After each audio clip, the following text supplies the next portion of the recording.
This is More Money with economist Steve Moore. Now, Steve Moore.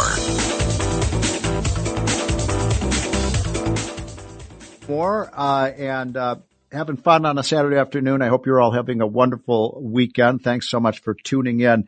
I mentioned earlier that we're going to have some great guests on throughout this 2-hour show. And our first guest is Bob Nardelli. You all know who Bob Nardelli is. He is one of the great businessmen of the last 50 years. He was the chairman of Chrysler. He worked as the CEO at Home Depot.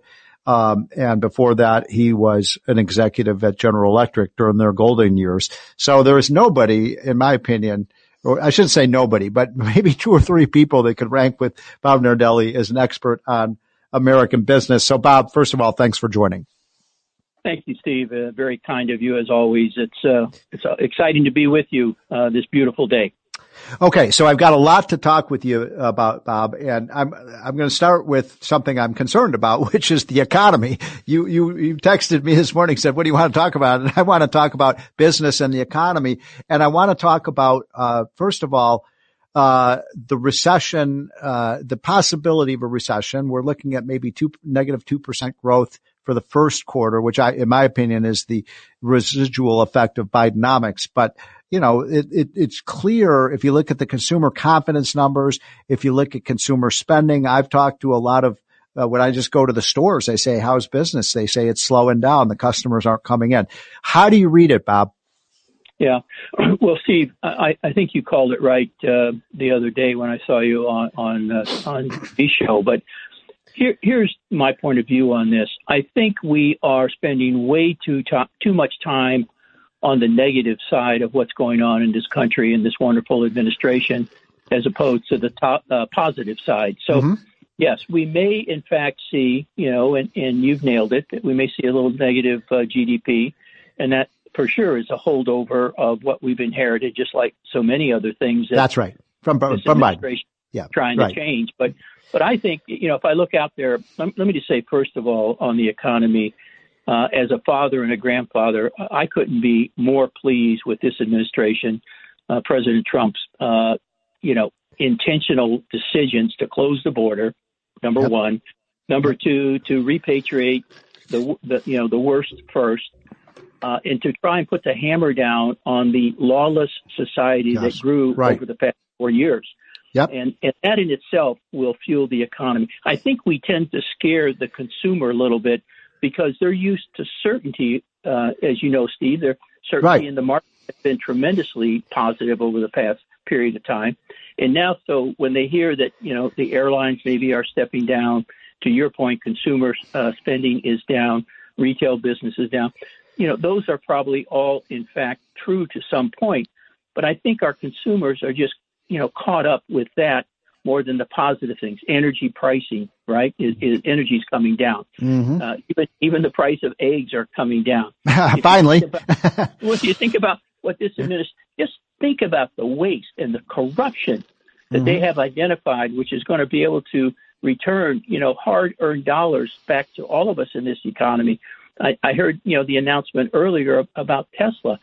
Again, these are hard-working Americans in a corporate American corporation that not only has a lot of payroll going out, but also supports a lot of retirees in the 401k. So let's not try to, let's not kill the golden goose here of what's happening in the first couple of 100 days under this administration. I could not be more positive about what's happening. Look at the repatriation of trillions of dollars committed back to reestablish this as a manufacturing center globally, Steve.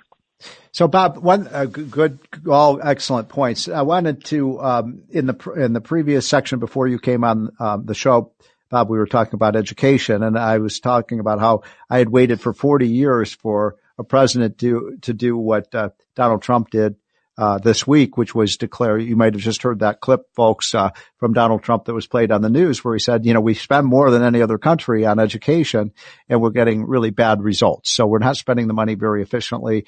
We can't have a first world-class economy, Bob, if our kids are not getting educated. Yeah. Just think for a moment, Steve, about what you just said. And, the comment that was made the other day, 47 cents of every dollar never gets through the center, the headquarters. Yeah, right. It doesn't get to the faculty. So, yeah, I would agree with you. I mean, if there were, look at how nonprofit organizations are scrutinized. You with me, like Tunnels to Tower, 96%, 97% of every dollar goes to individual to support our veterans, our brave men and women out there. Right. Why is it the Department of Education, kind of skims the top to take care of themselves?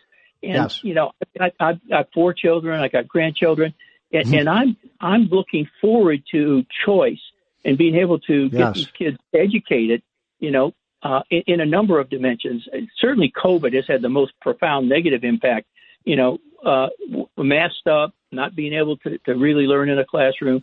And we need to get that energy and that commitment by the faculty back into this classroom for our younger children that are, the next generation that's going to be running this place, Steve. So you were at Home Depot, which is a huge. How many people does Home Depot employ? I mean, when I was there, we had a modest 350,000. 350,000. Okay, so you know a lot about the workforce. You're probably one of the world's experts on the workforce. Now, this was what years were you at Home Depot? Steve, I transferred, as you noted, from General Electric into Home Depot at the end of 2001. And, we started at $40 billion, and when I left, we were $91 billion.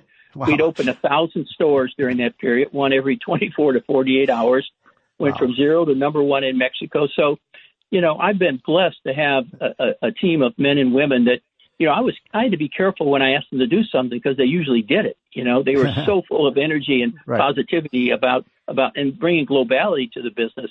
And that's what that's what this administration is going to foster, that kind of energy, can do, resource these people, give them clear direction, and then turn them loose.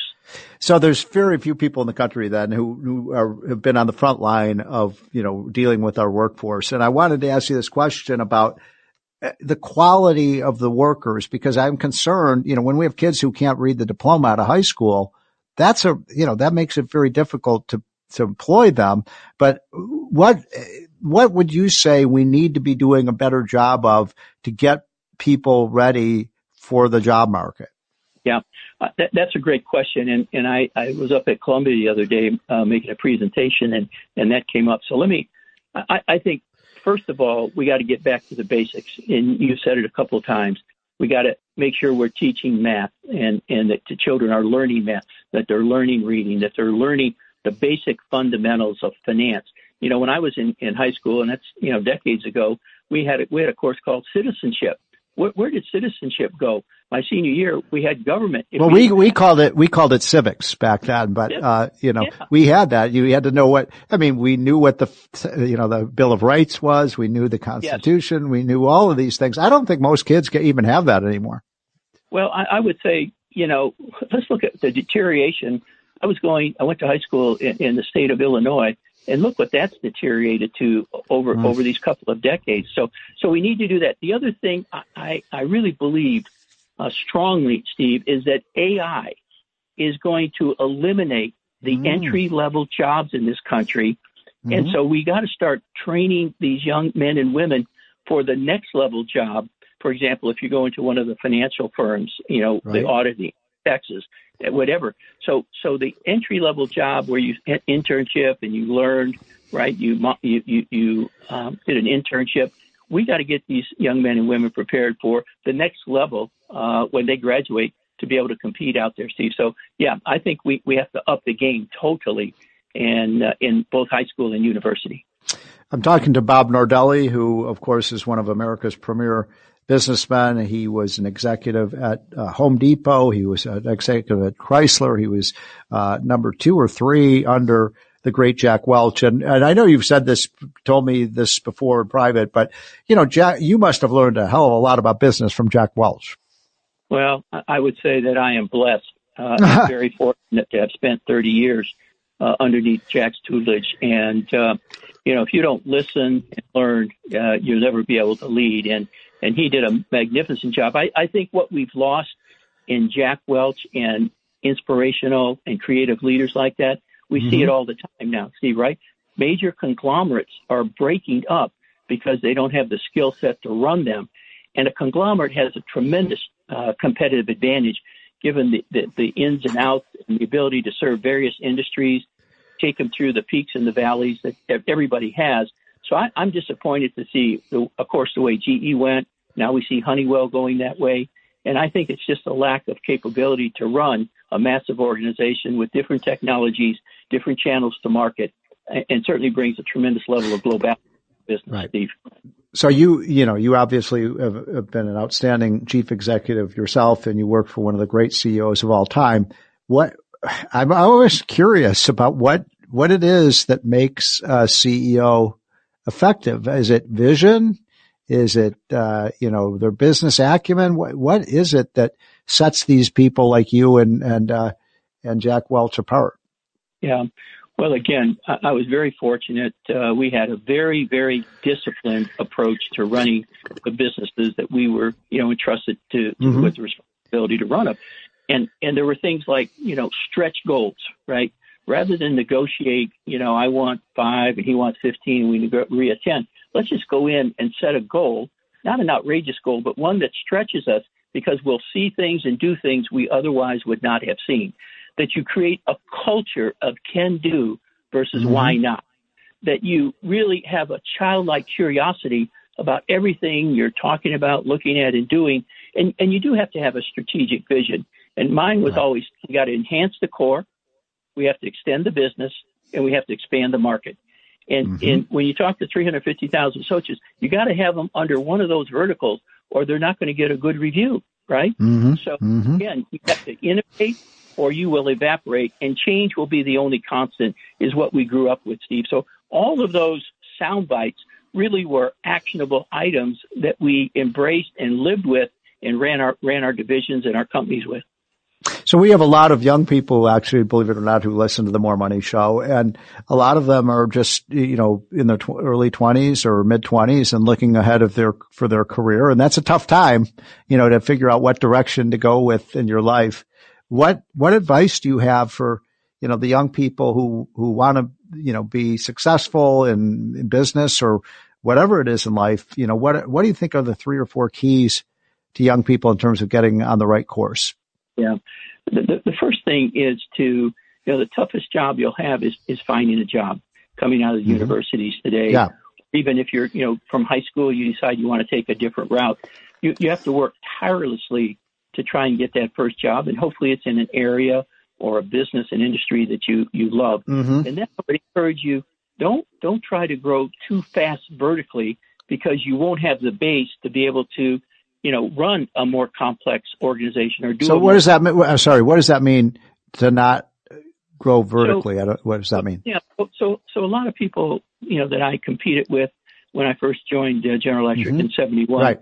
They came from Ivy League schools and they were very smart and a tremendous amount of advantages. And they wanted to, get promoted almost every 12 to 18 months.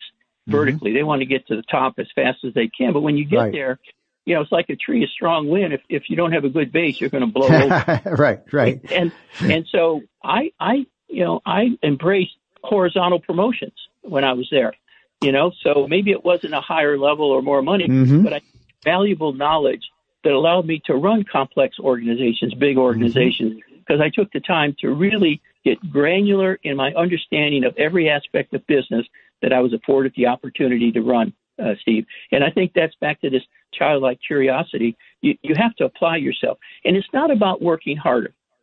Sometimes we get hung up in work-life balance and working hard. It's not working hard. It's you have to put in the time to get the job done. Just put in the time. May take you longer. Took me longer than some other people. You got to apply the time to get the job done. And don't worry about 8 to 5 and punching the clock. That's a different career route. Let me tell you that. You're listening to Bob Nardelli, who's one of the top businessmen in America from GE and from Home Depot and Chrysler. So when I was young, starting my career, Bob, one of the things I always tried to do, even from the first job when I was an intern, was to be the best. I wanted to be the best intern. I wanted to be the best research assistant or associate. This idea of going beyond, what everybody else was doing. In some cases that meant working more hours or just doing things to stand out. And that seemed to serve me pretty well. I mean, I see young people who just kind of punch the time clock. They do their time, then they go home. And, that doesn't seem to be the ambition and drive that's going to get you ahead. Now, you make a couple of excellent points there. One of the things I'm very proud of is at Home Depot, we had Desert Storm, and we had a number of our associates called up for active duty. But at the end of the day, we hired 35,000 veterans and 500 junior military officers. You know why? Because they understood team. They understood commitment. Right. They understood responsibility. A lot of people want authority, responsibility, but darn few want accountability and consequences for non-performing. So these were men and women that were well disciplined. The officers program, they never let me. They would do a 2-year rotational program, come out and run a $100 million store, and they never let me down. They never, ever let me down. So, Bob, we have literally 1 minute left before we have to take a hard break. Last question. U.S. or China, who's going to lead the world over the next 50 years? Yeah, well, certainly we are. And why is that? Well, if you think anything other than that, if you go into the Super Bowl and say, you can't win. I'm really just playing to come in second. You'll come in second. Well, what do we have to do? Well, we have to do what this administration's doing. We got to get control. Yeah. We got to get control of our negotiations. We got to bring back core manufacturing. We got to educate these young men and women. We have to have global competitiveness. We have to produce products here, not buy products there. And really, we have to act like world leader. The announcement the other day, with the Secretary of Defense and the President about state of the art, military planes, putting people in space like Elon. I mean, you have to act like you're number one before you can be number one. And I don't mean to be arrogant about it, but like you said, Steve, diligent, hardworking, apply yourself. Great stuff. Bob Nardelli, thanks so much for joining. You are a national treasure and really appreciate your words of wisdom. Now we're going to hear from two of the best in the financial world, Bob and Ryan Payne, and then we'll be right back at the top of the hour.